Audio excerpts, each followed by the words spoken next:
Vrydag se fantastiese feite.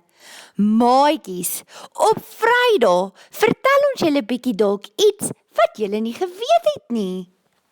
Ek is seker dat hierdie week het jy geleer dat ons baie interessante dinge by die sirkus kry. Het jy al gehoor van die oom wat die langste is in die hele wye wêreld? Sy naam was Robert Waldo. Hy was 2,72 meter lank.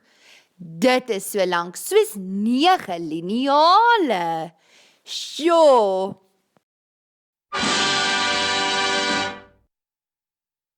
Maatjies, die grootste suigstokkie wat al ooit gemaak is, was so lank soos 5 mense en so swaar soos 3 karre.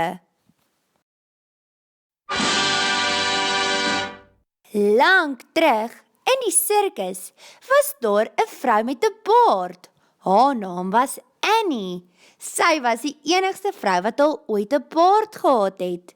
Sy was 5 jaar oud toe haar baard begin groei het.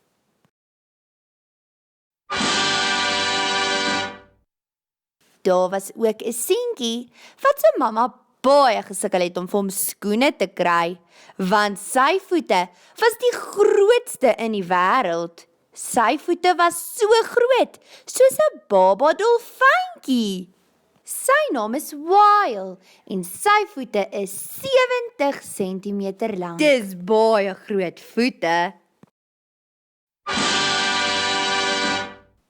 Juffrou Annelien hoop dat julle 'n paar nuwe dinge geleer het, maatjies. Ek hoop julle het 'n fantastiese Vrydag verder.